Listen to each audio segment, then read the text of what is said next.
dear friends, I'm Erica and welcome to my channel. Today I'm going to be finally giving you guys my September TBR.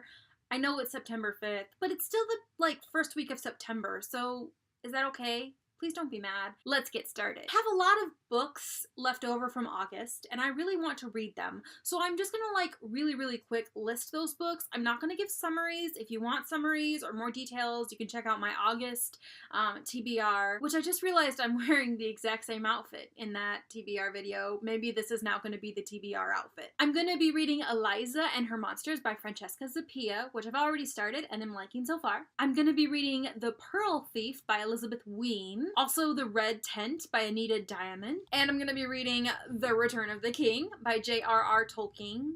Tolkien? Peter Jackson says Tolkien, so I'm saying Tolkien. And I am so excited! I am going to be finishing this series up with A Court of Wings and Ruin by Sarah J. Maas. If you watched my August wrap up, you know.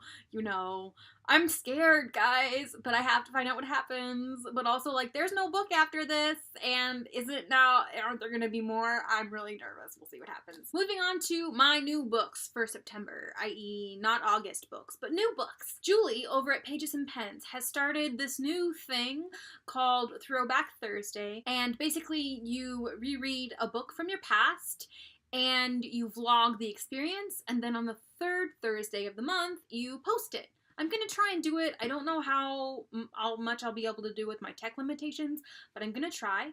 So for Throwback Thursday, I'm going to be reading The Handmaid's Tale by Margaret Atwood. I had to read this in high school, a decade ago, and I hated it. I loathed it. I didn't like it at all. I was, really indignant and bitter. Hey, Central Friends, when did we read this? Was it, during that dystopian unit in junior year where we read, 1984 and Brave New World and all the books that make you want to die inside because the world is an evil place? Let me know. I've been watching the Hulu adaptation of this book, and it's really been thought-provoking, and I remember reading the book and hating it, and I was like, why did I hate it? I don't understand. So I'm going to reread it and vlog the experience to the best of my ability, and we'll see how it goes. Thanks, Julie. This is a really cool idea. I'm really excited to get started. I'm also going to be reading The Hate You Give by Angie Thomas, which everybody has read but me, and it's silly because I bought it when it came out, because it was getting all the stars in all the book review journals, and then all the YouTubers are loving it, and all my friends are loving it, and I am behind the times. It's a Black Lives Matter book, and I hear that it's very intense, but amazing, and I can't wait to read it. All my friends say it lives up to the hype, so here we go. So last month in August, the Java and the Librarians book club pick was The Girl in 6E by A.R. Torrey, I don't know how to say the name. I didn't get a chance to read it in time for book club just because I couldn't find a copy, but now I found a copy at a library that's not my library, but I found a copy. I'm just gonna read the back because that's what I read the back, and then I was like, okay, I'm really excited to read this. My life is simple, as long as I follow the rules. 1, don't leave the apartment. I totally relate to that.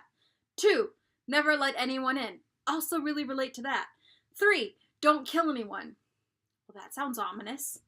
I've obeyed these rules for 3 years, but rules were meant to be broken. Goodness, that sounds intense, and probably great for Halloween time. So this will probably be my kickoff to scary books in October. Another uber hyped book that I'll be reading that I haven't read, that I'm behind the times on, is The Book Thief by Marcus Zuzak. I have to confess, I read Messengers by him, and I did not like it. But a book club that I'm involved with is going to be reading it this month. And I always find that if I'm nervous about reading a book or maybe not that interested, if I know it's an important book to read, it's helpful to read it with friends because then you have people to talk to about it. Also, guys, I'm so excited! I'm going to be reading Wonder Woman Warbringer by Leigh Bardugo, and I can't contain my fangirling. I can't contain my fangirling, guys. I can't contain it. But I'm so excited for this book. It's actually at the library waiting for me to get it, so I gotta get myself to the library to get it so I can read it. I'm so excited. Now, for my nonfiction selection for this month, I'm going to be reading Hillbilly Elegy, a memoir of a family and culture in crisis by J.D. Vance. This book was featured on a lot of post-election book lists, and I'm really interested in reading it because, like so many people in the US, I'm really discouraged by the current political situation, not just in terms of like the administration and who's in charge, but just in terms of the fact that we can't seem to rectify differences and make good, positive, like, change. A lot of people say this book kind of helps explain where that division came from, so I'm really interested in reading this book and hopefully getting a deeper understanding of how the US came to be in the political situation that it's in, and maybe hope for ways that we can move forward. I have 2 audiobooks that I've already started this month, and I'm almost done with both of them. The first is Royally Endowed by Emma Chase, which is the 3rd book in her Royally series, and it's a schmexy book.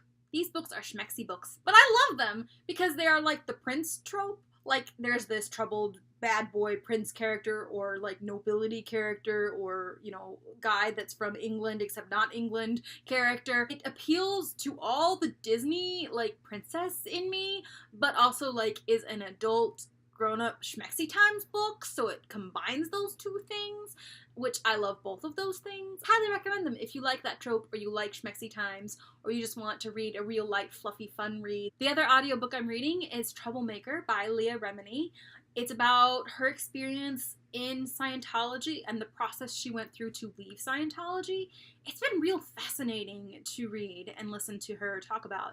It's also, I think, something where if you can get access to the audiobook, do, because she's an actress, because Leah Remini narrates the book herself. Her comedic timing, I don't know if it would come through on the page the way it does in the audiobook, so if you can get the audiobook, I recommend it, but if you can't, get the book, because it's really interesting, and I'm excited to see how it ends. That's it, guys! Those are all the books I want to read for September. It's kind of ambitious, but several of them I've already started, and there's only one, The Return of the King, that's like a dense, intense, chewy book that takes a long time for me to read.